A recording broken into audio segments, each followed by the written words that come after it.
ஒரு குரு, இளம் சீடர்கள் எதிரில் உட்காந்துருக்கிறாங்க. குரு பாடம் நடத்திக்கிட்டு இருக்கிறார். சீடர்களுக்கு ஒரு ஆசை, அதாவது ஒரு முக்கியமான மந்திரத்தை நம்ம குருநாதர்கிட்ட இருந்து கற்றுக்கணும் அப்படிங்கிறது அவங்க ஆசை.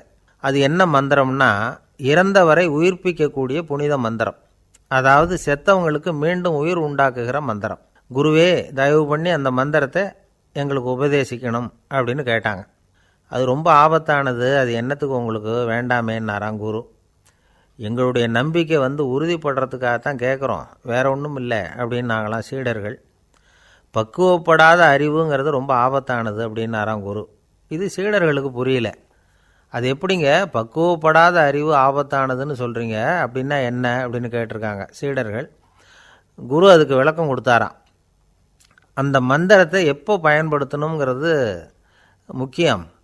அதை அறியக்கூடிய ஞானம் ஏற்படுகிற வரைக்கும் அதை தெரிஞ்சுக்காமல் இருக்கிறது தான் நல்லது, இல்லைன்னா ஆபத்துன்னாராம். ஆனால் அந்த சீடர்கள் அதை கேட்குற மாதிரி இல்லை, ரொம்ப பிடிவாதம் பண்ண ஆரம்பிச்சுட்டாங்க. சரி வாங்க சொல்கிறேன்னார் குரு. எல்லோரும் வந்தாங்க. அந்த புனித மந்திரத்தை அவங்களுக்கு ரகசியமாக உபதேசம் பண்ணார். உபதேசம் பண்ணிவிட்டு அவங்களுக்கு எச்சரிக்கையும் கொடுத்தார். இந்த மந்திரத்தை நல்லா ஆராய்ச்சி பார்த்ததுக்கு அப்புறம்தான் உச்சரிக்கணும், அவசரப்பட்டு எதுவும் செஞ்சிடக்கூடாது அப்படின்னு ஒரு தடவைக்கு பல தடவை எச்சரிக்கை கொடுத்தார். சரின்னு சொல்லிவிட்டு அவங்கெல்லாம் மந்திரத்தை கற்றுக்கிட்டு எழுந்திரிச்சு போயிட்டாங்க. ஒரு நாள் அந்த சீடர்கள் எல்லாம் மணற்பாங்கான இடத்துல அப்படியே நடந்து போயிட்டுருக்கிறாங்க. ஒரு பாலைவன பகுதி மாதிரி ஒரு இடம். அங்கே ஒரு இடத்துல எலும்புகள் குவியலாக கிடந்தது. உடனே இந்த சீடர்கள் முன்ன பின்ன யோசிக்காமல், தியானமும் பண்ணாமல், அந்த மந்திரத்தோட பயனை சோதித்து பார்க்கணும் அப்படின்னு நினச்சிக்கிட்டு அந்த மந்திரத்தை உச்சரிக்க ஆரம்பிச்சிட்டாங்க. அவ்வளோதான். உடனே என்னாச்சு தெரியுமா, அந்த எலும்புகள் எல்லாம் ஓநாய்களாக மாறி அவங்கள துரத்த ஆரம்பிச்சுட்டுது. சீடர்கள் எல்லாம் தலைதெறிக்க ஓட ஆரம்பிச்சிட்டாங்க. ஓநாய்களும் விடலை, அவங்கள துரத்தி பிடிச்சி கடித்து கொதற ஆரம்பிச்சுட்டுது. அப்போ தான் அந்த சீடர்களுக்கு குரு சொன்ன அறிவுரையோட அர்த்தம் புரிஞ்சுது. பக்குவப்படாத அறிவு ஆபத்தானது அப்படிங்கிறது. அதனால் இதிலேருந்து நாம் தெரிஞ்சுக்க வேண்டியது என்னென்னா, நாம் நம்ம அறிவை வளர்த்துக்கிட்டால் மட்டும் போதாது, அந்த அறிவை எப்போ எப்படி பயன்படுத்தணும் அப்படிங்கிற பக்குவமும் நமக்கு வரணும். அப்போ தான் வாழ்க்கை நல்லபடியாக அமையும், இல்லைன்னா இடைஞ்சல் தான். இந்த காலத்தில் சில சின்ன பிள்ளைங்களுக்கே அறிவு ரொம்ப பக்குவப்பட்டிருக்குங்கிறத உணர முடியுது.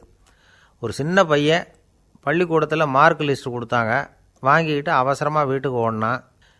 எதிரில் வந்த ஒருத்தர் கேட்டார், என்ன அவசரம், ஏன் இப்படி வேகமாக ஓடுறேன்னார். எங்கள் அம்மாக்கிட்ட அடி வாங்கணும், அதுக்காக தான் ஓடுறேன்னா. அடி வாங்கிறதுக்காக இவ்வளவு அவசரம்னார் அவர். அப்படி இல்லைங்க, நான் போகிறதுக்குள்ளே எங்கள் அப்பா வீட்டுக்கு வந்துட்டாருன்னா அவர்கிட்ட அடி வாங்க வேண்டியிருக்கும், அதை அவாய்ட் பண்ணுறதுக்காக இப்படி ஓடுறேன் அப்படின்னு நானாம் அந்த பையன். நம்பிக்கை இல்லைன்னா இந்த உலகத்தில் நாம் நடமாடவே முடியாது. அவநம்பிக்கையோடு இருந்துக்கிட்டு இருந்தால் என்றைக்கும் அவஸ்தை தான். நாம் நம்புறது நடக்குதோ இல்லையோ அது வேறு விஷயம். ஆனால் எதையும் நம்பி தான் நாம் அடி வைக்க வேண்டியிருக்கு. வேறு ஒன்றும் வேணாம், ஒரு லாட்ரி சீட்டு வாங்குகிறோம், அது எங்கே நமக்கு விழப்போகுது அப்படிங்கிற அவநம்பிக்கையோடவா வாங்குகிறோம். பரிசு நமக்கு தான் அப்படிங்கிற நம்பிக்கை உள்ளூர இருக்கிறதுனால தான் அதை வாங்குகிறோம். இருந்தாலும் முடிவு வேறு மாதிரி ஆகிடுது, அதுக்காக மனசு சோர்ந்து போகிறதில்ல, அடுத்த மாதமும் சீட்டு வாங்குகிறோம். இந்த நம்பிக்கை தான் மனித வாழ்க்கைக்கு ஆதாரம். ஒரு கடையில் போய் டீ சாப்பிட்றீங்க, அந்த டீ நல்ல டீ தானா, அதில் விஷம் கலந்துருக்குமா அப்படிங்கிற சந்தேகம் வந்துட்டுதுன்னு வச்சுங்க. அதுக்கப்புறம் அதை எப்படி நீங்கள் சாப்பிட முடியும், நம்பி தான் சாப்பிட்ணும். ரயில் ஒழுங்காக போய் சேருங்கிற நம்பிக்கை இருக்கிறதுனால தான் அதில் ஏறி உட்காடுறோம். லெட்டர் ஒழுங்காக போய் சேருங்கிற நம்பிக்கை இருக்கிறதுனால தான் பெட்டியில் போடுறோம். சரி, நம்ம கதையெல்லாம் நம்மளோட இருக்கட்டும். மனித நம்பிக்கை எந்த அளவுக்கு உறுதியாகவும் அறிவுபூர்வமாகவும் இருக்கணுங்கிறதுக்கு அலெக்சாண்டர் வாழ்க்கையில் நடந்த ஒரு சம்பவத்தை உதாரணமாக சொல்லலாம். இந்த உலகத்தையே ஜெயிக்கணும்னு புறப்பட்டார் அலெக்சாண்டர்.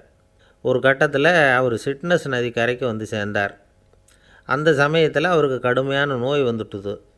அவர் கூடவே வந்திருந்த கிரேக்க வைத்தியர்கள் என்னென்னமோ முயற்சியெல்லாம் பண்ணி பார்த்தாங்க. இருந்தாலும் அலெக்சாண்டருக்கு வந்திருக்கிறது என்ன நோய்ங்கிறத அவங்களால கண்டுபிடிக்க முடியல.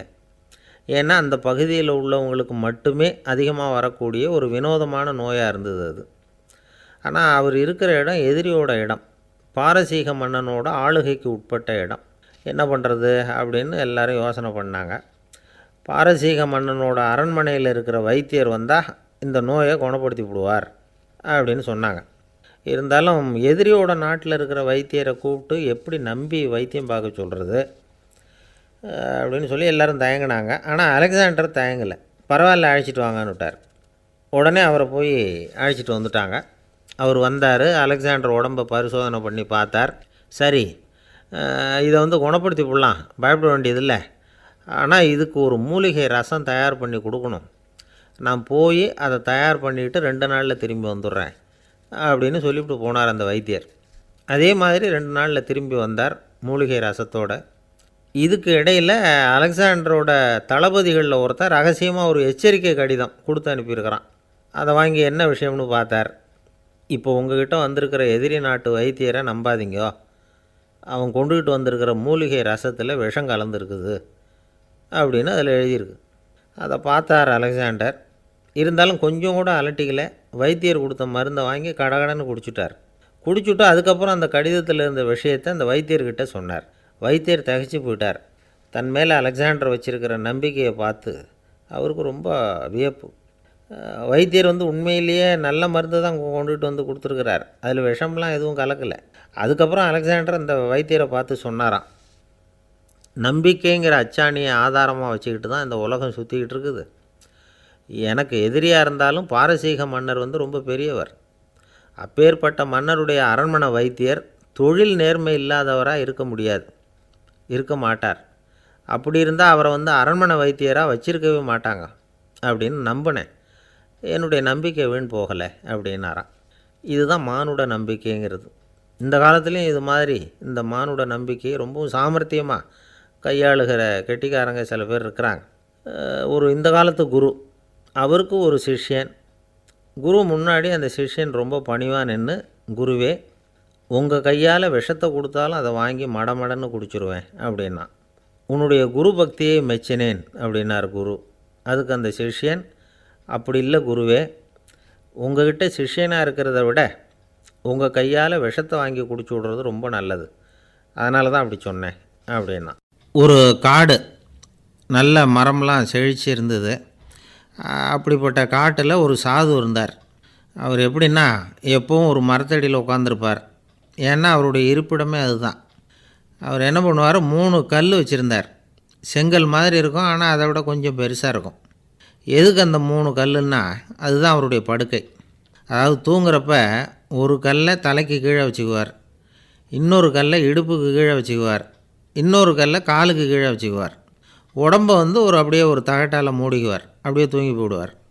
மழை பெய்யுதுன்னு வச்சுங்க, அவர் உடம்பு 3 கல் மேலே இருக்குதா, அதனால் தண்ணி அடியில் ஓடி போடும், உடம்பு நனையாது. மேலே தகடு இருக்கிறதுனால மழையும் உடம்புல படாது. அவர் தூக்கமும் கெடாது, நிம்மதியாக தூங்குவார். பகலில் அந்த 3 கல்லையும் ஒரு சேர ஒரு அடுப்பு மாதிரி வச்சு அது மேலே உட்காந்துக்குவார். அதனால் பாம்பு பூச்சி எதுவும் அவரை தொந்தரவு பண்ணுறதில்ல, அது பாட்டுக்கு நகர்ந்து போயிடும். அவர் பாட்டுக்கு நிம்மதியாக இருப்பார். யாராவது எதையாவது கொண்டுகிட்டு கொடுத்தா அதை வாங்கி சாப்பிடுவார், அவ்வளவுதான். ஒரு நாள் அந்த நாட்டு அரசன் காட்டுக்கு வேட்டையாட வந்தான். அந்த வழியாக வந்தப்போ இந்த சாது படுத்துருக்கிறத பார்த்தான், பரிதாபப்பட்டான். ஐயோ பாவம், இவர் இப்படி இந்த கல் மேலே உடம்பை வச்சுக்கிட்டு தூங்குறாரே, என்ன பாடுபடுவார், இவரை நாம் அரண்மனைக்கு அழைச்சிட்டு போய் சுகமாக நிம்மதியாக இருக்கிறதுக்கு வழி செஞ்சு கொடுப்போம், அது ரொம்ப நல்லாயிருக்கும் அப்படின்னு நினச்சான். அப்படி நினச்சிக்கிட்டே அரண்மனைக்கு வந்துட்டான். அதுக்கப்புறம் ஒரு பல்லக்கையும் 2 சேவகர்களையும் காட்டுக்கு அனுப்பி அந்த சாதுவை மெதுவாக இங்கே அழைச்சிட்டு வந்துடுங்க அப்படின்னு சொல்லி அனுப்பி வச்சான். இவங்க போய் அவர்கிட்ட விவரத்தை சொன்னாங்க. எனக்கு என்னத்துக்கு அரண்மனை வாசம் அப்படின்னார். இருந்தாலும் மன்னர் உத்தரவு, நீங்கள் அவசியம் வரணும் அப்படின்னாங்க இவங்க. சரின்னு சொல்லிவிட்டு வேறு வழி இல்லாமல் புறப்பட்டார். புறப்படும் பொழுது என்ன பண்ணார்னா, மறக்காமல் அந்த 3 கல் ஒரு தகடு அதையும் எடுத்து பல்லக்கில் வச்சுக்கிட்டார். என்னத்துக்கு இதையெல்லாம் எடுத்து வைக்கிறாரு அப்படின்னு சொல்லி அவங்க யோசனை பண்ணாங்க. இருந்தாலும் அதை பற்றி ஒன்றும் கேட்கல. பேசாமல் அவரை அழைச்சிட்டு போய் அரண்மனையில் விட்டுட்டாங்க. அரசன் ஓடி வந்தான், வரவேற்றான், அறுசுவை உணவு படைத்தான். அவர் படுக்கிறதுக்கு தங்க கட்டில், பட்டு மெத்தை, இப்படி எல்லாம் ஏற்பாடு பண்ணி வச்சான். இங்கே படுத்து ஓய்வு எடுத்துங்க அப்படின்னு சொல்லிவிட்டு அவன் பாட்டு போயிட்டான். மறுநாள் காலையில் பார்க்குறான், சாது படுத்துருக்கிறார். எப்படி தெரியுமா, அந்த பட்டு மெத்தை மேலே 3 கல்லையும் வச்சு வழக்கம் போலவே அது மேலே படுத்துருக்கிறார். அதுக்கு மேலே தகடு. அரசன் பார்த்துட்டு அதிர்ச்சி ஆகிட்டான். என்ன சுவாமி இப்படி அப்படின்னா, சாது சொன்னார், எனக்கு தேவையும் இல்லை குறையும் இல்லை, எல்லா இடத்துலையும் எனக்கு ஒரே மகிழ்ச்சி தான் அப்படின்னார். மகிழ்ச்சிங்கிறது தங்க கட்டிலேயோ பட்டு மெத்தையிலேயோ இல்லை, அது மனசில் இருக்கிற ஒரு விஷயம். உண்மையான மகிழ்ச்சிக்கு வழி மனப்பக்குவம் அப்படிங்கிறது அந்த அரசனுக்கு புரிஞ்சுதான். இந்த காலத்தில் ஒரு சாமியார், அவரை தேடி ஒரு சீடன் வந்தான். என்னாச்சு தெரியுமா சுவாமி, எனக்கு நிம்மதி வேணும், அதுக்கு என்ன வழின்னு கேட்டான். சாமியார் நிமிர்ந்து பார்த்தார். அப்புறம் சொன்னார், நீ ஏகப்பட்ட பேர்கிட்ட கடன் வாங்கியிருக்கிற, அதையெல்லாம் திருப்பி கொடுத்தா தான் உனக்கு நிம்மதி கிடைக்கும்னார். இவனுக்கு ஆச்சரியம். அது எப்படி சாமி அவ்வளவு கரெக்டாக நான் கடன் வாங்கினதை கண்டுபிடிச்சிங்க அப்படின்னா, உனக்கு கடன் கொடுத்து சாமியாராக போனதே நான் தான்ப்பா, அதனால தான் இந்த கதிக்கு வந்தேன். என்கிட்டயே நிம்மதிக்கு வழி கேட்குறிய, அதுதான்டா வேதனை அப்படின்னாராம் அவர். ஒரு ஊரில் ஒரு ஆள் இருந்தான். அவனுக்கு ஒரே ஒரு மகள். அவளை நல்ல இடத்துல கட்டி கொடுக்கணும்னு ஆசைப்பட்டான். அதுக்காக மாப்பிள்ளை தேடிகிட்டு இருந்தான். அவன் கொஞ்சம் வசதியான ஆள், அதனால் நிறைய பேர் வந்தாங்க. இருந்தாலும் ஒரு நல்ல குணமுள்ள மாப்பிள்ளையாக இருக்கணும் அவன் எதிர்பார்த்தான்.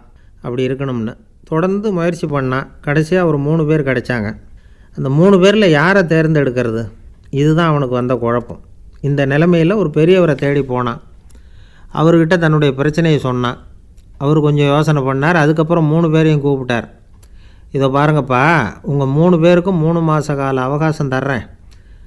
நீங்கள் இப்போ போகலாம், 3 மாதம் கழித்து திரும்பி வரலாம். அப்படி வரும்பொழுது இந்த 3 மாத காலத்தில் நீங்கள் செஞ்ச நல்ல காரியம் ஏதாவது ஒன்று சொல்லணும். அதை வச்சு உங்களில் ஒருத்தரை நாங்கள் தேர்ந்தெடுத்துக்கிறோம் அப்படின்னு சொன்னாராம். 3 பேரும் சரின்னு சொல்லிவிட்டு திரும்பி போயிட்டாங்க. 3 மாதம் ஆச்சு. அதுக்கப்புறம் ஒரு நாள் திரும்பி வந்தாங்க.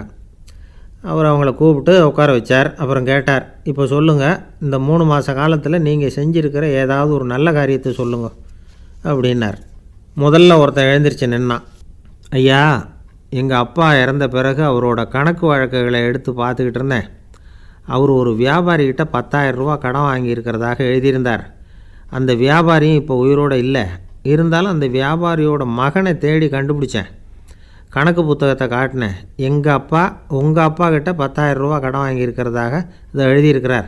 அதனால் அதை திருப்பி கொடுக்கறதுக்காக வந்திருக்கிறேன், இந்தாங்க அந்த பணம் அப்படின்னு சொல்லி கொடுத்துட்டு வந்துட்டேன் அப்படின்னு நானும். இதை பெரியவர் கவனமாக கேட்டுக்கிட்டார். அதுக்கப்புறம் 2வது இளைஞன் எழுந்திரிச்சான். ஐயா, நான் போன மாதம் ஒரு நாள் ராத்திரி வேளையில் ஒரு காட்டுப்பாதை வழியாக எங்கள் ஊருக்கு போய்கிட்டு இருந்தேன். அந்த சமயத்தில் அந்த வழியாக வந்துக்கிட்டு இருந்த ஒரு வழிப்போக்கர்கிட்ட 4-5 திருடர்கள் வம்பு வளர்த்து அவர்கிட்ட இருந்த பொருளை எல்லாம் கொள்ளையடிச்சிக்கிட்டு இருந்தாங்க. நான் உடனே ஒரு குச்சியை எடுத்துகிட்டு ஓடினேன். அந்த திருடர்களை அடித்து விரட்டினேன். பொருளையெல்லாம் மீட்டு அந்த வழிப்போக்கர்கிட்ட ஒப்படைச்சேன். அவரை பத்திரமா அழைச்சிக்கிட்டு போய் அவர் வீட்டில் விட்டுட்டு வந்தேன் அப்படின்னு நானும். இதையும் பெரியவர் கவனமாக கேட்டுக்கிட்டார். அடுத்தபடியாக 3வது இளைஞன் எழுந்திரிச்சான். ஐயா, போன மாதம் ஒரு நாள் நான் ஒரு மலைப்பாதை வழியாக போய்கிட்டு இருந்தேன். மலைப்பாதை விளிம்பில் ஒரு மதகு கட்டை, அது மேலே ஒரு ஆள் படுத்து தூங்கிட்டு இருந்தான். அந்த பக்கம் தவறி உருண்டு விழுந்திருந்தான்னா அதில் பாதாளம், அது மலையடி வாரத்தில் போய் தான் விழணும், அவ்வளவு பள்ளம்.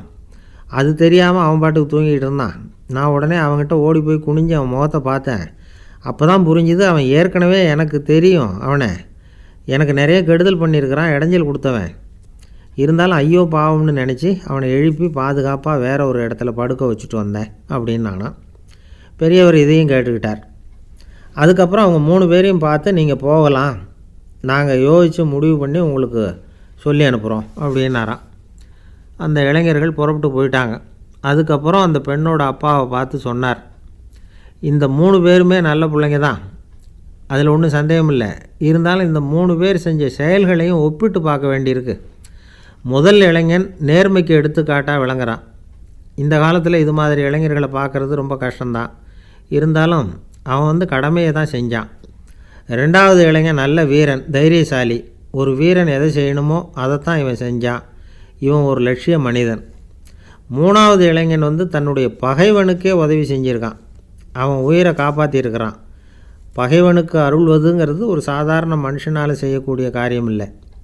பகையை மறக்கிறதும் பகைவனுக்கு அருள்வதும் தெய்வீக பண்புகள். அதனால் இவனையே உன்னுடைய மகளுக்கு ஏற்ற மாப்பிள்ளையாக தேர்ந்தெடுக்கலாம் அப்படின்னு சொன்னாங்களாம். ஒரு நல்ல நாளில் அவங்களுக்கு திருமணம் நல்ல விதமாக நடந்து முடிஞ்சுதான்.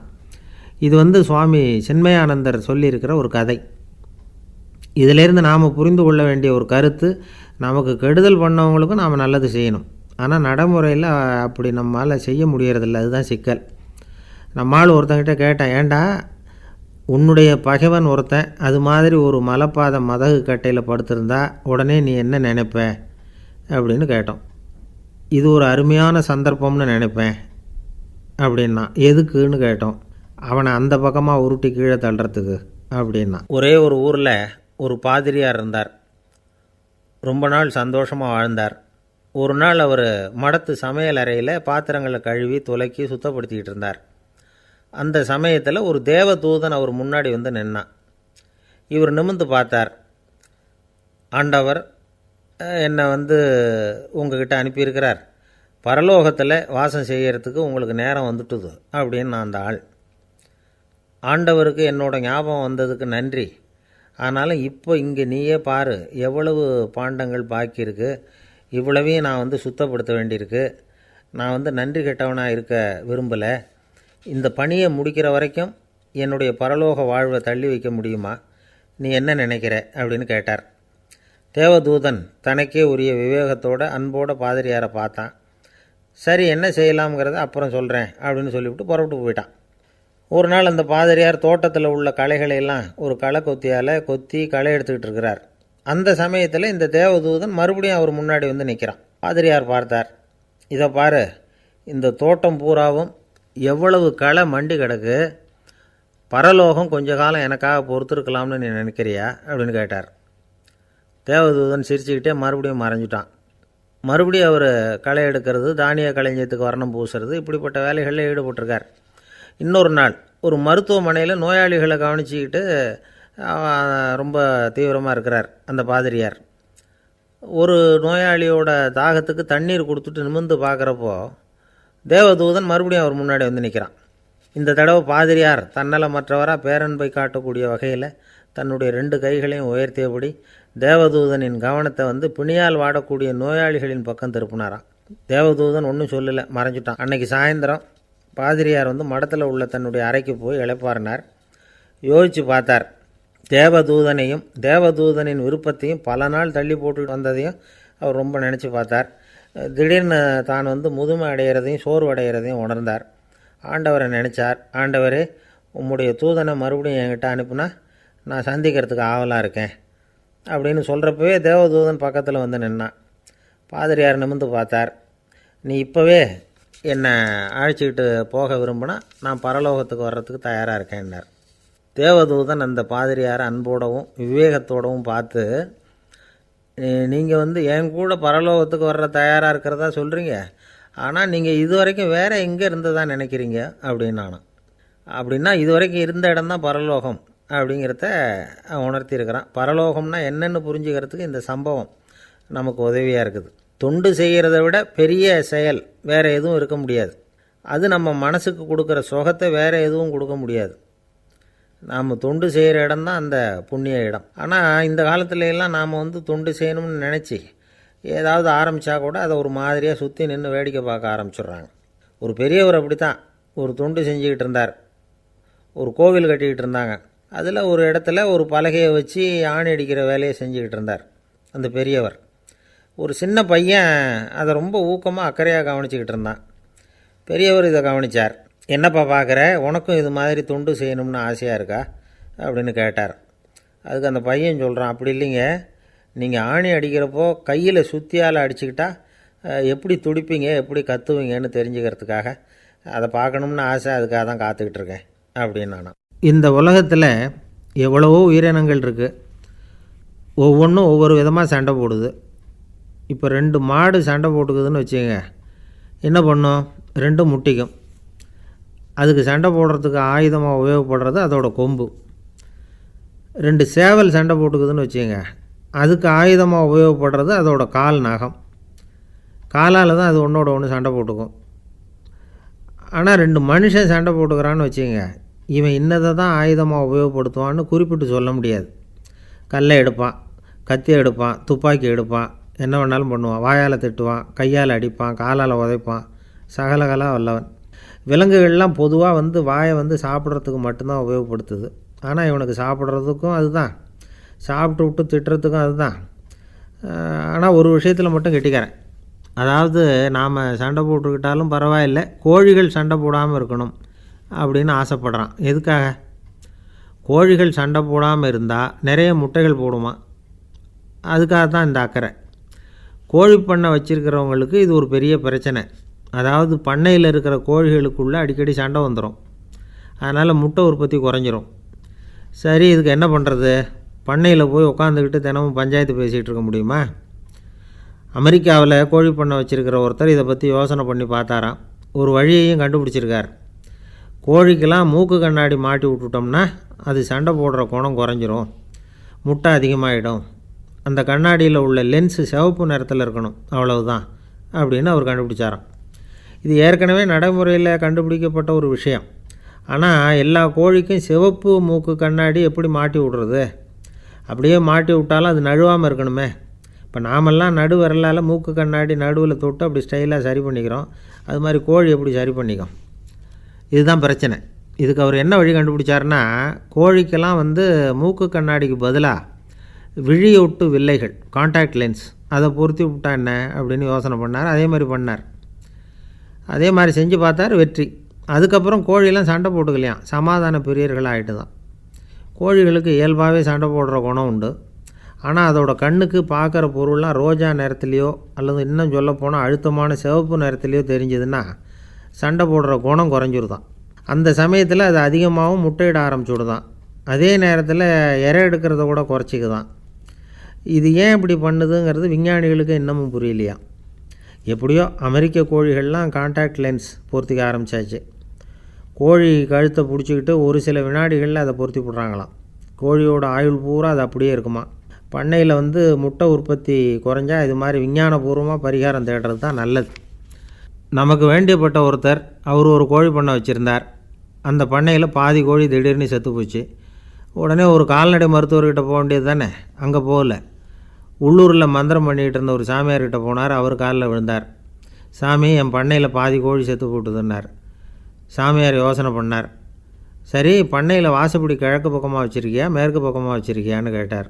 கிழக்கு பக்கமாக இருக்குன்னார் அவர். அதுதான் தப்பு, மேற்கு பக்கமாக அதை மாற்று, சரியாக போடும்னாராம். அதே போல் இவர் போய் மாற்றிவிட்டார். அப்பவும் பாதி செத்து போச்சு. மறுபடியும் சொன்னார், சாமி மறுபடியும் பாதி கோழி செத்து போட்டுதேன்னார். சரி, கூரை எப்படி போட்டிருக்க, ஓடு போட்டிருக்கியா இல்லை கீத்து போட்டிருக்கியான்னார். ஓடு போட்டிருக்கேன்னாராம் அவர்.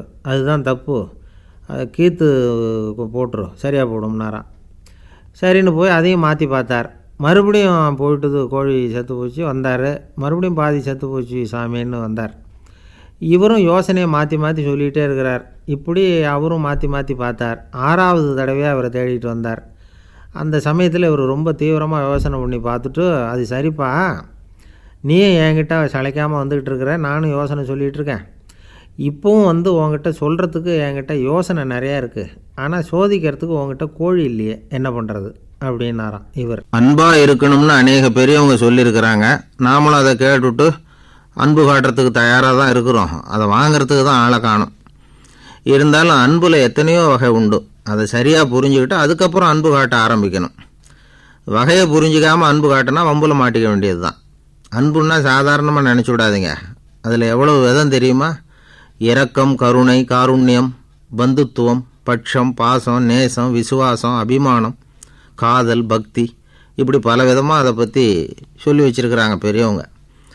இந்த வார்த்தைகள்லாம் நாம் கேள்விப்பட்டது தான். இருந்தாலும் அதுகளுக்குள்ளே என்ன வித்தியாசம்னு கேட்டால் சரியாக சொல்ல தெரியாது. அதனால் இந்த வார்த்தைகளுக்கெல்லாம் பெரியவங்க என்ன விளக்கம் சொல்கிறாங்கன்னு இப்போ பார்க்கலாம். எளியவர்கள் மேலே செலுத்துகிற அன்பு இருக்கு பாருங்கள், அதுக்கு இரக்கம்னு பேர். அறிவு பலம், சரீர பலம், இது ரெண்டும் இல்லாதவங்க மேலே, அதாவது வலிமையற்றவர்கள் மேலே செலுத்துகிற அன்பு இருக்கு பாருங்கள், அதுதான் கருணை. எறும்புலேருந்து யானை வரைக்கும் சகல ஜீவராசிகள் மேலேயும் காட்டுற அன்புக்கு காருண்யம்னு பேர், ஜீவகாருண்யம். சிவி சக்கரவர்த்தி காட்டின அன்பு இந்த ரகம். உறவினர்கள், சொந்தக்காரங்க, அவங்க வசதியாக இருந்தாலும் வறுமையில் இருந்தாலும் வித்தியாசம் இல்லாமல் காட்டுற அன்பு இருக்கு பாருங்க, அதுக்கு பேர் பந்துத்துவம். ஒரு எஜமானன் வேலையாள்கிட்ட காட்டுற அன்பு இருக்கு பாருங்க, அதுக்கு பேர் தான் பட்சம். அவனும் தன்னை மாதிரி மனுஷன்தாங்கிற நினப்பு வேணும். ஒரு தாய் தன்னுடைய குழந்தை மேலே, ஒரு குழந்தை தன்னுடைய தாய் மேலே செலுத்துகிற அன்புக்கு பாசம்னு பேர். ஈருடல் ஓர் உயிர்னு நினைக்கிறது இது. ராமரும் கௌசலையும் இதுக்கு உதாரணம். தம்மை ஒத்த நண்பர்கள்கிட்ட செலுத்துகிற அன்புக்கு நேசம்னு பேர். வயசு, செல்வம், அந்தஸ்து இந்த வித்தியாசமெல்லாம் பார்க்காம அவங்க சுக துக்கத்தில் சமபங்கு எடுத்துக்கிறது இது. கிருஷ்ணன் குசேலர்கிட்ட காட்டினது இந்த ரகம்.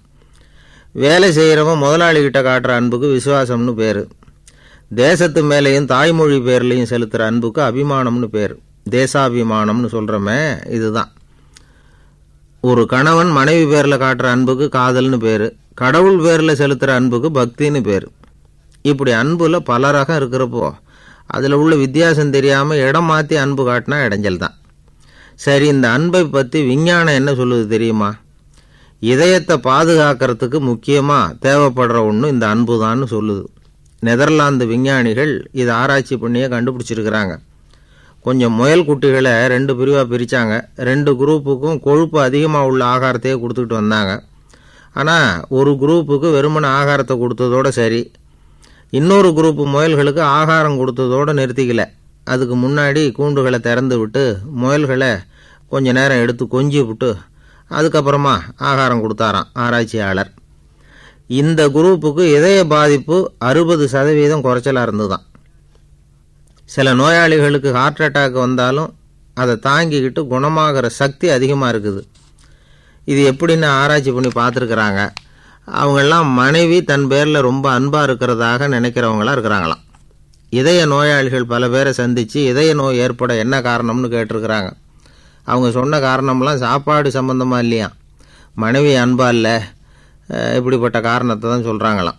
அதனால் இதயத்தை பாதுகாக்கணும்னு நினைக்கிறவங்க அடுத்தவங்க அன்பாக இருக்கிறது மாதிரி பார்த்துக்குங்க, அதுதான் முக்கியம்.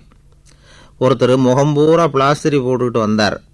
ரொம்ப கோபமாக, என்னங்க ஆச்சுன்னு விசாரித்தேன். எல்லாம் உங்களால் தான் சார்னார். விவரமாக சொல்லுங்களேன். என்ன, உங்கள் தகவலை கேட்டுட்டு ஒரு பூனைக்குட்டியை கையில் எடுத்தேன் அன்பாக அதை தடவி கொடுக்கறதுக்காக. ஆனால் அது முந்திக்கிட்டது, அது என் முகத்தை தடவி கொடுத்துட்டுது, முகம் பூரா நகை கீறல், அதுதான் இப்படி அப்படின்னார். அன்புல அறிவு சேராததுனால வந்த கோளாறு இது. ஒருத்தர் ரொம்ப அவசரமாக போய்கிட்டு இருந்தார். எங்கே சார் போகிறீங்கன்னு கேட்டோம்.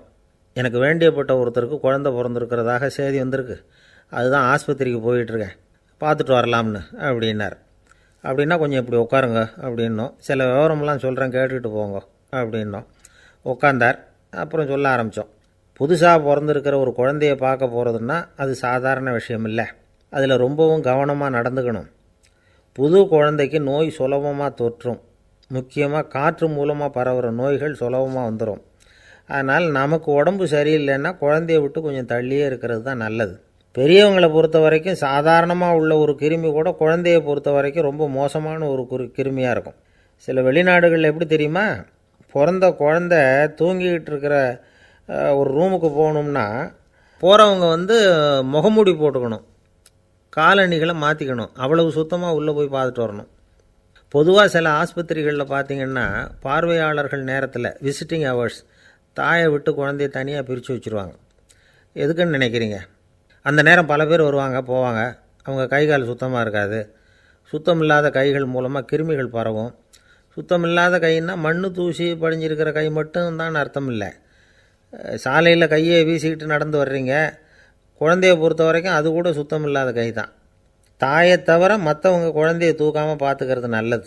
தாய் கூட அளவோடு கொஞ்சிறதோடு நிறுத்திக்கணும். புதுசாக ஒரு குழந்தைய பெற்றிருக்கிற பொண்ணுக்கிட்ட மற்ற தாய்மார்கள் ஏதாவது சொல்லிக்கிட்டே இருப்பாங்க. குழந்தைய அப்படி வளர்க்கணும் இப்படி வளர்க்கணும் அப்படின்னு ஏதாவது அட்வைஸ் பண்ணிக்கிட்டே இருப்பாங்க. இப்படி ஓவராக அறிவுரை பண்ணுறது அந்த பொண்ணை குழப்பி விட்டுரும். அதனால் அப்படிலாம் பண்ணக்கூடாது. அந்த பெண்ணே ஏதாவது கேட்டால் கூட டாக்டர் சொல்ல வேண்டிய விவரங்களையெல்லாம் நாமே சொல்லிகிட்டு இருக்கக்கூடாது. புதுசாக பிறந்திருக்கிற குழந்தைய மட்டும்தான் இப்படி பார்க்கணும்னு இல்லை. ஒரு நோயாளி குழந்தைய பார்க்க போகிறதுனா கூட ரொம்ப எச்சரிக்கையாக தான் நடந்துக்கணும். ஒரு தின்பண்டமோ விளையாட்டு சாமானோ அந்த குழந்தைக்கு நாம் வாங்கிட்டு போகிறதா வச்சுக்குவோம். அதை நேராக கொண்டுகிட்டு போய் அந்த குழந்தைகிட்டே கொடுக்கக்கூடாது. அதோட அப்பா அம்மாக்கிட்ட ரகசியமாக கொடுக்கலாம். அவங்க முடிவு பண்ணிட்டோம் குழந்தைகிட்ட அதை கொடுக்கலாமா வேண்டாமாங்கிறத. அவங்களுக்கு தான் தெரியும் அதோட மனசும் உடம்பும். உங்கள் அக்கறையை காட்டுறதா நினச்சிக்கிட்டு குழந்தை வாயில் எதையும் கொண்டுட்டு போய் போடாதீங்க. போகிறப்போ உங்கள் வீட்டு குழந்தையும் அழைச்சிட்டு போகாதீங்க. இது நோயை வாங்கிட்டு வந்துடும், அல்லது புதுசாக ஒரு நோயை அதுக்கிட்ட கொடுத்துட்டு வந்துடும். என்னதான் உங்களுக்கு பழக்கமான குழந்தையாக இருந்தால் கூட அதுக்கு விருப்பம் இல்லைன்னா பேசக்கூடாது. அங்கே போய் அவங்க பள்ளிக்கூடத்தை ஞாபகப்படுத்திகிட்டு இருக்கக்கூடாது. நோயில் இருக்கிறப்ப ஸ்கூலை பற்றி பேச அது விரும்பாது. ஆஸ்பத்திரியை விட்டு வெளியில் புறப்படுறப்போ குழந்தைகிட்ட சொல்லணும்னு அவசியம் இல்லை. அதோட அப்பா அம்மா கிட்ட சொல்லிவிட்டு புறப்பட்டா போதும். குழந்தை கோபிச்சிக்காது. சமூக சம்பிரதாயத்தை பற்றி அது கவலைப்படுறதில்ல. இப்படி எல்லா விவரமும் நம்ம எதிரில் உட்காந்துருந்தவங்ககிட்ட சொல்லி முடித்தோம். ரொம்ப நன்றி சார் அப்படின்னு சொல்லிவிட்டு அவர் புறப்பட்டார். குழந்தைங்க கொஞ்சம் வளர்கிற வரைக்கும் தான் நாம் எச்சரிக்கையாக இருக்கணும்னு இல்லை, வளர்ந்த பிறகு இன்னும் எச்சரிக்கையாக இருக்கணும். ஒரு பையன் பள்ளிக்கூடத்துலேருந்து திரும்பி வீட்டுக்கு வந்தான். முகம் பூரா நகத்தால் கீறி இருந்தது. அப்பா பார்த்து பயந்துட்டார். யாருடா உன்னை இப்படி பண்ணது அப்படின்னார். என் கூட படிக்கிற இன்னொரு பையன்னா. நாளைக்கு உன் கூட பள்ளிக்கூடத்துக்கு வர்றேன், நீ எனக்கு அவனை அடையாளம் காட்ட முடியுமான்னார். அது ரொம்ப சுலபம் நான் பையன். எப்படின்னார் அப்பா. அவன் காதில் ஒன்றை கையோடு எடுத்துகிட்டு வந்திருக்கிறேன், இதோ என் பையில் தான் வச்சுருக்கேன் அப்படிங்கிறான் அந்த பையன். இந்த உலகமே ஒரு நாடக மேடை, நாம் எல்லாரும் நடிகர்கள். இது ஞானிகள் சொல்கிறது. இது ஒரு பக்கம் இருக்கட்டும். இந்த உலகத்துக்குள்ளே எத்தனையோ நாடக மேடைகள், எத்தனையோ நடிகர்கள், எத்தனையோ நாடகங்கள். இதெல்லாம் எப்படி ஆரம்பமாச்சு? அதுதான் இன்றைக்கி தகவல். அதாவது ஆதி மனிதன் பேச ஆரம்பிக்கிறதுக்கு முன்னாடி சைகையாலேயே எல்லாத்தையும் சொல்லிகிட்டு இருந்தான். அதனால் அப்போவே நடிப்பு ஆரம்பமாயிட்டுது. முதல்ல ஒரு வேட்டையைத்தான் அவன் நடித்து காட்டியிருப்பான். இவன் எப்படி போனான், எதிரில் மிருகம் எப்படி வந்தது, அதோடு எப்படி சண்டை போட்டான், எப்படி அடித்து கொண்டுகிட்டு வந்தான், இதை அப்படியே மற்றவங்களுக்கு நடித்து காட்டியிருப்பான். ஏன்னா மொழி கிடையாது. இந்த காலத்துலலாம் நாடகங்களில் நடிக்கிறவங்கள நடிகர்கள்ங்கிறோம். ஒரு காலத்தில் இவங்களுக்கு என்ன பேர் தெரியுமா? திஸ்பியர்கள் அப்படின்னு பேரான். இதுக்கு காரணம் உண்டு. அதாவது 2000 வருஷத்துக்கு முன்னாடி கிரீஸ் நாட்டில் திசிபியஸ் அப்படின்னு ஒரு ஆள் இருந்தான். அவன் ஒரு பெரிய நாடக கலைஞன். அவன் சில இளைஞர்களை சேர்த்துக்கிட்டான், பயிற்சி கொடுத்தான், நாடக குழுவை உருவாக்கினான். நடிகர்களையும் நாடகத்துக்கு தேவையான பொருள்களையும் ஏற்றிக்கிட்டு போகிறதுக்கு ஒரு வண்டியையும் தயார் பண்ணான். அந்த வண்டியிலேயே அவன் கிரேக்க நாடு பூராவும் சுற்றினான். ஊர் ஊராக நாடகம் போட்டான். ஒரு ஊருக்கு போனதும் அங்கே நாடகம் நடத்த தியேட்டர் இருக்கா அப்படிங்கன்னெல்லாம் பார்க்குறதில்ல அவன். ஏன்னா அப்போலாம் தியேட்டர்னா என்னென்ன தெரியாது. நாடகம்னா அதை ஒரு மூடிய கொட்டைக்குள்ளே தான் நடத்தணுங்கிறது அப்போ யாருக்குமே தோணலை. இந்த வண்டி போகும், அதுவே ஒரு பகுதி அப்படியே ஒரு மேடை மாதிரி விரிச்சிக்கும். அதில் ஏறி நின்றுக்கிட்டு நாடகத்தை நடித்து காட்டுவாங்களாம். மக்கள்லாம் எதிரில் தரையில் உட்காந்து அதை பார்த்துக்கிட்டு இருக்கிறது. உலகத்தின் முதல் நடமாடும் தியேட்டர் இது தானா. இந்த திசிபியஸ் தான் முதலாக உலகத்தில் நாடகங்கிற பொழுதுபோக்கை நடத்தி காட்டினவன் அப்படின்னு சொல்கிறாங்க. அவன் சொந்தமாக நாடகம் எழுதுனான், நடித்தான், நாடகத்தை இயக்கினான். அதனால தான் அவனை first man of the theatre அப்படின்னு சொல்லுவாங்க. அவன் தான் நாடக மேடையின் முன்னோடி. கிரேக்கர் காலத்திலேயே நாடக ஆசிரியர்கள், நடிகர்கள், ரசிகர்கள் இவங்கள்லாம் உருவாயிட்டாங்களாம். நாடகத்தின் சரித்திரத்தில் இந்த 3 பிரிவும் ரொம்ப முக்கியம். அதாவது கிரேக்க தியேட்டர்கள்லாம் திறந்த வெளி மேடைகள் தான். பெரும்பாலும் மலைச்சரிவுகள், அதுவே படிப்படியாக பண்ணியிருப்பாங்க. கீழே அரைவட்ட வடிவில் மேடை, அதுக்கு ஆர்கெஸ்ட்ரான்னு பேர். பிற்காலத்தில் இதில் உட்காந்து இசைக்குழுவினர் வாய்ச்சதுனால இசைக்குழுவுக்கே ஆர்கெஸ்ட்ராங்கிற பேர் வந்துட்டுது. இப்போது கிரேக்க தியேட்டர்களில் ஒன்று, அதோட காலம் கிமு 340. அதை இன்னமும் பாதுகாத்து வச்சுருக்கிறாங்களாம். எபிடாரஸ் அப்படிங்கிற இடத்துல அது இருக்குதான். இன்னமும் அந்த தியேட்டரை பயன்படுத்திக்கிட்டு வர்றாங்களாம். சிறந்த கிரேக்க நாடகங்கள்லாம் அங்கே நடிக்கிறாங்களாம். ஆரம்ப காலத்திலேயே கட்டணம் கிடையாது. அப்புறம் பின்னாடி தான் நுழைவு கட்டணம்லாம் அப்படியே வந்துட்டு தான். நடிகர்கள் பளபளப்பான ஆடைகள் உடுத்தியிருப்பாங்களாம். இந்த குதிகால் உயர்ந்த காலணிகள் போட்டிருப்பாங்களாம். இதெல்லாம் பழைய குறிப்புகள். பலவிதமான உருவங்களில் மாஸ்க் அப்படின்னு சொல்லப்படுற முகமூடி. அதனால் ஒரே நடிகர் பல வேடங்களில் நடிக்கிறது உண்டான். ஆரம்பத்தில் பெண் நடிகர்கள் கிடையாது, எல்லாம் ஆண் நடிகர்கள் தான். ரோமானியர்கள் தான் முதல் நிரந்தர நாடக மேடையை கட்டினவங்க. அதுதான் முதல் தியேட்டர். கிமு 1048 காலகட்டத்தில் பாம்பிங்கிற நகரத்தில் அதை கட்டியிருக்கிறாங்களாம். கிரேக்க ரோமானிய தியேட்டர்களின் அடிப்படையிலேயே இந்த இத்தாலிய வடிவ அமைப்பாளர்கள் இந்த குதிரை லாட வடிவில் ஒரு ஆடிட்டோரியத்தை உருவாக்கினாங்களாம். இப்படி அதை பற்றி நிறைய தகவல் இருக்குது. 1576 லண்டனில் இந்த பின்ஸ்பர்ரி, அப்புறம் இந்த பில்ட்ஸில், அப்புறம் ஜேம்ஸ் இப்படிங்கிறவர் முயற்சியால் தான் இங்கிலாந்தில் முதல் தியேட்டர் உருவாச்சான். அப்படி ஒருத்தர் இருந்தாராம். உலக நாடக மேடையின் வரலாறு இதுதான். அதாவது இப்போல்லாம் அறிவியல் வளர்ச்சி அதிகமாகிட்டுது. திரைப்படம், தொலைக்காட்சி எல்லாம் வந்தாச்சு. ஒவ்வொரு வீடுமே ஒரு குட்டி தியேட்டர் மாதிரி ஆகிட்டுது. தொலைக்காட்சி முன்னாடி உட்காந்து எழுந்திருக்கவே மனசு வர்றதில்லை. ஒரு அம்மா ஒரு மனோதத்துவ டாக்டரை தேடிட்டு வந்தாங்களாம் இந்த காலத்தில். டாக்டர், எங்கள் வீட்டுக்காரர் எப்போ பார்த்தாலும் டிவி முன்னாடி உட்காந்துக்கிட்டு அதையே வெறிச்சு பார்த்துக்கிட்டு இருக்கிறார், உத்து பார்த்துக்கிட்டு இருக்கார், எனக்கு சந்தேகமாக இருக்குன்னாங்களாம். இது மனக்கோளாறு இல்லைங்க, ஆர்வக்கோளாறு, அவ்வளவுதான், இதுக்காக பயப்படாதீங்கன்னாராம் டாக்டர். அப்படி இல்லை டாக்டர், டிவி ஓடும் பொழுது நாம் எல்லாம் அதை பார்க்குறோம் சரி, ஆனால் அவர் அப்படி இல்லை, டிவியை நிறுத்தினதுக்கு அப்புறமும் அதையே உத்து பார்த்துக்கிட்டு உட்காந்துருக்கிறார், அதனால தான் சந்தேகப்பட்டு உங்ககிட்ட வந்தேன் அப்படின்னாங்களாம். ஒரு சின்ன பையன் வந்தான். அவனை பார்த்து ஒரு கேள்வி கேட்டோம். ஏன்ப்பா உங்கள் வீட்டில் அம்மா புத்திசாலியா அப்பா புத்திசாலியா அப்படின்னு. அவன் அலட்சியமாக நம்மளை பார்த்து சிரிக்கிறான். என்ன சார் இது, இந்த காலத்தில் இது கூட தெரியாமல் இருக்கிறீங்களே அப்படிங்கிறான். ஒரு சின்ன பையன் நம்மளை பார்த்து இப்படி கேட்டு விட்டானே அப்படின்னு நினைக்கிறப்போ நமக்கு ஒரு மாதிரி ஆகிடும். அதுக்கப்புறம்தான் இந்த தாத்தா பாட்டிலாம் சொல்கிற ஒரு கதை ஞாபகத்துக்கு வந்தது. அது என்ன கதை தெரியுமா? ஒரு ஊரில் ஒரு அம்மாவும் பிள்ளையும் இருந்தாங்களாம். அந்த மகனுக்கு திடீர்னு தேசாந்திரம் போய் வரணும்னு ஆசை வந்துட்டுது. ஊராக போய் சுற்றி பார்க்கணுங்கிற ஆசை. அந்த அம்மாவுக்கு இது பிடிக்கல. மகனை பிரிஞ்சு இருக்கிறதுக்கு அவங்க மனசு இடம் கொடுக்கல. வேணாப்பான்னு சொல்லி பார்த்தாங்க, அவன் கேட்கல. திடீர்னு புறப்படவும் செஞ்சுட்டான். சரி, இனிமேல் அவனை தடுக்க முடியாதுன்னு முடிவு பண்ணிட்டாங்க அந்த அம்மா. இருந்தாலும் புத்திசாலித்தனமாக ஒரு யோசனை பண்ணாங்க. மகனை கிட்டத்தில் கூப்பிட்டாங்க. அவங்ககிட்ட சொன்னாங்க, இதை பாருப்பா, நீ தேசாந்திரம் போகிறதுன்னு தீர்மானம் பண்ணிவிட்ட, அதை நான் தடுக்கலை, போயிட்டு வந்துடும். ஆனால் போகிறதுக்கு முன்னாடி எனக்கு ஒரு வாக்குறுதி கொடுத்துட்டு போ அப்படின்னாங்க. போகிறப்போ ராத்திரியாக இருந்தாலும் பகலாக இருந்தாலும் சரி, புளிய மரத்து நிழலில் தான் தங்கணும். திரும்பி வர்றப்போ இரவும் பகலும் நீ வேப்ப மரத்து நிழல்லே தங்கணும் அப்படின்னாங்க. சரி, அப்படியே செய்கிறேன்னு சொல்லி வாக்குறுதி கொடுத்தான் பையன். புறப்பட்டு போனான். போகிற வழியில் புளிய மரத்து நிழல்லையே தங்கினான், தூங்கினான். அப்படி போய்கிட்டே இருந்தான். 7ஆவது நாள் அவன் உடம்பு சுகமில்லாமல் போயிட்டுது. ரொம்பவும் பலவீனமாயிட்டான். இனிமேல் நடக்க முடியாதுங்கிற நிலைமை வந்துட்டுது. யோசித்து பார்த்தான். சரி, இதுக்கு மேலே போக வேண்டாம் அப்படின்னு முடிவு பண்ணிவிட்டு திரும்பி வர ஆரம்பிச்சிட்டான். திரும்பி வர்றப்போ வழியில் வேப்ப மரத்து நிழல்லையே தங்கி வந்தான். நாளுக்கு நாள் உடம்பு சரியாக வந்துட்டுது. 7ஆவது நாள் வீட்டுக்கு சேர்றான். உடம்பு பழையபடியே கலகலப்பாயிட்டுது. பூரண சுகம்.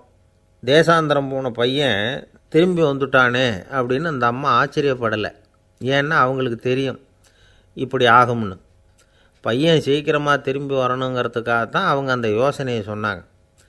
என்ன விஷயங்கிறதையும் அவங்களே சொன்னாங்க. மகனே, புளிய மரத்து நிழல் உடம்புக்கு உஷ்ணத்தை கொடுக்கும், சீக்கம் உண்டாக்கும். அதனால் நீ தொடர்ந்து புளிய மரத்து நிழலில் தங்கினாவே நோய்க்கு ஆளாயிட்ட. அதனால் பயணத்தை முடிச்சுக்கிட்டு திரும்பி வரணுங்கிற முடிவுக்கு வந்துட்ட. திரும்பி வர்றப்போ நீ தங்கினது வேப்ப மரத்து நிழல். அது உடம்புக்கு குளிர்ச்சியை தரக்கூடியது, நோயை தீர்க்கக்கூடியது.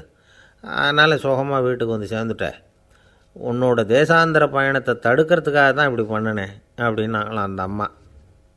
பார்த்தீங்களா அம்மாவோட புத்திசாலித்தனத்தை? அப்பாவாக இருந்தால் இப்படியா பண்ணுவார்?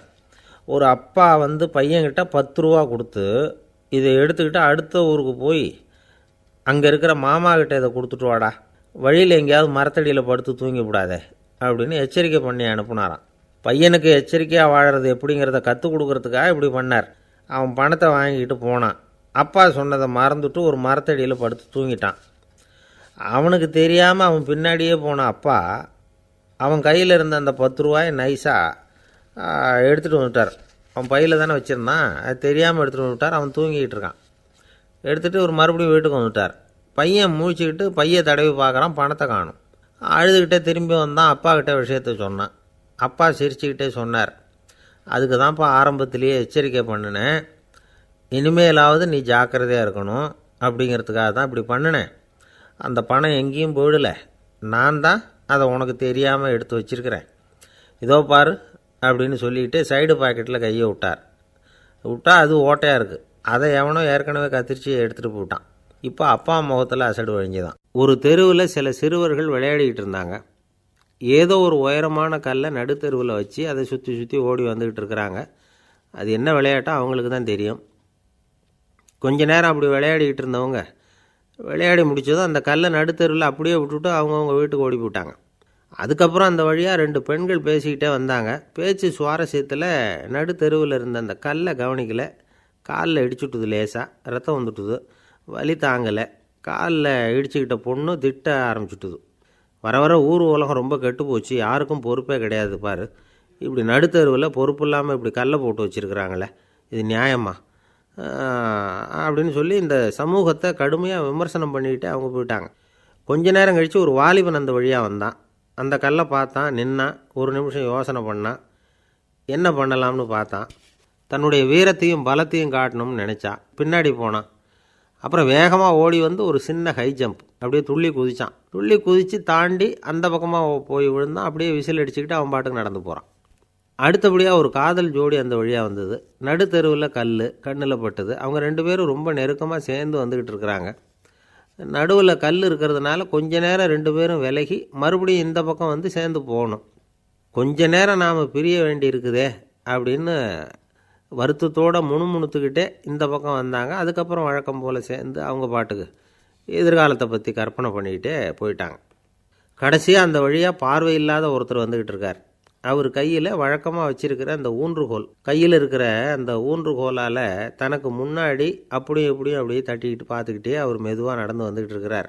வழியில் இருக்கிற அந்த கல் தட்டுப்பட்டுது. உடனே நடுத்தெருவில் ஒரு கல் இருக்குங்கிறத அவர் புரிஞ்சுக்கிட்டார். உடனே குனிஞ்சார். அந்த கல்லை தடவி பார்த்து எடுத்தார். தெரு ஓரமாக கொண்டுகிட்டு போய் போட்டார். அதுக்கப்புறம் அவர் பாட்டுக்கு அவர் வழியில் நடந்து போனார். இப்போது இதில் பல பேர் வந்தாங்க போனாங்க. இவங்களில் பார்வை உள்ளவங்க யார், பார்வை இல்லாதவங்க யார்? இப்படி ஒரு கேள்வி கேட்டால் என்ன பதில் சொல்ல முடியும்? கொஞ்சம் யோசித்து பார்த்தா இன்றைக்கி பல பேர் இப்படி தான் இருந்துக்கிட்டு இருக்கிறோம். ஒரு ஆள் பார்க்குறதுக்கு பெரிய மனுஷன் மாதிரி இருக்கார். ஒரு தெரு வழியாக நடந்து வந்துக்கிட்டு இருந்தார். இருட்டு நேரம். வழியில் ஒரு பெரிய கல் கிடந்தது, கருங்கல். பார்த்தார். கொஞ்ச நேரம் யோசித்தார். போய் தூக்கி பார்த்தா ரொம்ப கனமாக இருந்தது. இன்னொரு ஆள் சேர்ந்தாதான் தூக்க முடியும். இவர் உடனே ரோட்டோரமாக போய் ஒரு மரத்தடியில் உட்காந்துக்கிட்டார். 2 பக்கமும் பார்த்துக்கிட்டே இருக்கார், யாராவது வர்றாங்களான்னு. கொஞ்ச நேரத்தில் ஒருத்தர் வந்தார். இவருக்கு தெரிஞ்சவர். என்னங்க இந்த நேரத்தில் இங்கே உட்காந்துருக்குறீங்கன்னு கேட்டார் அவர். அதோ அந்த கருங்கல் அப்படின்னு சுட்டி காட்டினார். ஓ, அதை தூக்கி ஓரமாக போடணுமா? வாங்க 2 பேரும் தூக்கலான்னார் வந்தவர். நான் அதுக்காக உட்காந்துருக்கலேன்னார் இவர். பின்ன வேற எதுக்காகன்னார் அவர். ஒரு மனுஷன் கருங்கல்லில் காலை இடிச்சுக்கிட்டான்னா எப்படி துள்ளுவான்னு பார்க்கணுங்கிறது எனக்கு ரொம்ப நாளாக ஒரு ஆசை. அதுக்காக தான் உட்காந்துருக்கிறேன் அப்படின்னாராம்.